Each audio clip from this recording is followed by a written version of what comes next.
This is our lecture number 2 of vector calculus. ठीक है, और इसमें हम देखेंगे कि यूनिट नॉर्मल वेक्टर हम कैसे निकालते हैं। तो let's start. This is a first question. तो हमने पिछले लेक्चर में देखा था कि किसी भी सरफेस के ऊपर ग्रेडियंट कैसे निकाला जाता है। तो याद रखो, किसी भी सरफेस के ऊपर अगर आपने नॉर्मल वेक्टर निकालना है, normal vector to any surface is, to any surface, मान लो कि सरफेस है आपका फाई, वो क्या होगा, ग्रेडियंट ऑफ फाई। ठीक है, ये तो नॉर्मल वेक्टर हुआ। अब यूनिट नॉर्मल वेक्टर हम कैसे निकालते हैं? Unit normal vector to any surface phi will be equals to, unit normal vector के लिए क्या करना, जो भी आपका वेक्टर है उसको उसके मैग्नीट्यूड के साथ डिवाइड करना होता है, राइट। तो ये आपको देगा यूनिट नॉर्मल वेक्टर। ठीक है, अब इस क्वेश्चन की बात की जाए तो ये सरफेस दे रखा है, किस पॉइंट पे हमने इस पे यूनिट नॉर्मल निकाला है, 0 1 2 पे। तो मतलब इसका हमें सिंपली क्या करना है, ग्रेडियंट निकालना है। ग्रेडियंट निकालोगे तो क्या आएगा, ग्रेडियंट निकालोगे तो नॉर्मल वेक्टर मिलेगा। ठीक है, तो अगर उन्होंने बोला यूनिट नॉर्मल वेक्टर निकालना है, तो जिस भी पॉइंट पे निकालना है पहले आप उसका ग्रेडियंट निकालो उस पॉइंट पे, फिर उसको डिवाइड कर दो उसके मैग्नीट्यूड के साथ, दैट्स इट। ठीक है, देखते कैसे करना है।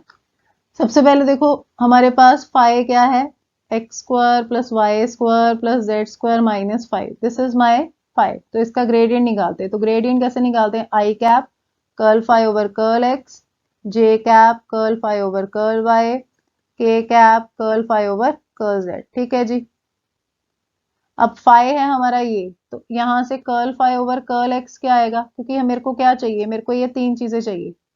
ठीक है, ये तीनों निकालेंगे और इसमें सब्स्टिट्यूट कर देंगे। तो फाइव इज दिस, अगर इसको पार्शियल डिफरेंशिएट करोगे एक्स के साथ तो आएगा 2x, वाई के साथ करोगे तो आएगा 2y, जेड के साथ करोगे तो क्या आएगा 2z। ये तीनों वैल्यूज जो है ना, ये यहाँ पे डाल दो। तो क्या आएगा हमारे पास, ग्रेडियंट ऑफ फाइव हमारे पास आ गया 2x आई कैप, जे कैप 2y, के कैप 2z। ठीक है जी, ये तो अगर ग्रेडियंट पर उसने पॉइंट दे रखा है, 0 1 2 पे निकालना है। तो एट 0 1 2 क्या वैल्यू होगी भाई ग्रेडियंट ऑफ फाइव की, यहाँ पे आई कैप ऐसे रहेगा, एक्स तो है 0, एक्स का कंपोनेंट 0 है, तो 2 इंटू 0 प्लस जे कैप 2 इंटू 1, वाई का कंपोनेंट 1 है, प्लस के कैप 2 इंटू 2। ठीक है, जेड का कंपोनेंट 2 है। तो इसी के साथ हमारे पास ग्रेडियंट की वैल्यू क्या आएगी, ग्रेडियंट विल बी, देखो अब ध्यान से, ये तो 0 हो गया। ठीक है, तो 0 आई कैप, ये क्या हो गया 2, 2 जे कैप एंड 2 इंटू 2 4, 4 के कैप, ये आ गया ग्रेडियंट। मतलब ये हमारे पास क्या है, ये हमारे पास आया normal vector, normal vector to the surface phi. Phi क्या था, ये आपका फाई है। ठीक है, तो गिवन सरफेस पे ऊपर नॉर्मल वेक्टर हमारे पास आ गया। अब नेक्स्ट हमने क्या करना है, इसके ऊपर यूनिट नॉर्मल वेक्टर निकालना है। वो हम कैसे निकालेंगे, यूनिट नॉर्मल वेक्टर, देखो यूनिट नॉर्मल वेक्टर हमारा इक्वल होगा vector to the surface phi will be equals to gradient of phi divided by its magnitude। Magnitude हमें निकालना आता है, तो हमारा जो gradient of phi है वो तो ये आया। ठीक है, so this is 0 i cap, 2 j cap, 4 k cap. ठीक है, इसको डिवाइड कर दो इसके मैग्नीट्यूड के साथ, तो ये आएगा 0 स्क्वायर प्लस 2 का स्क्वायर प्लस 4 स्क्वायर। फाइन, इसको सॉल्व करते हैं। 0 को तो आपको लिखना है लिखो, नहीं लिखना तो आप स्किप कर सकते हो।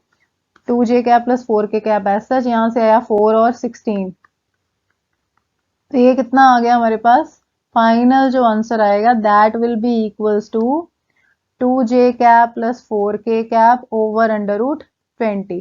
तो this is the normal vector to this surface. ठीक है जी, वेरी इजी। ग्रेडियंट निकालो जिस पॉइंट पे भी बोला गया उस पे, और उसके बाद उसको डिवाइड कर दो उसके मैग्नीट्यूड के साथ, तो आपके पास यूनिट नॉर्मल वेक्टर आएगा। Thank you very much, this is all about this lecture, I will see you in the next.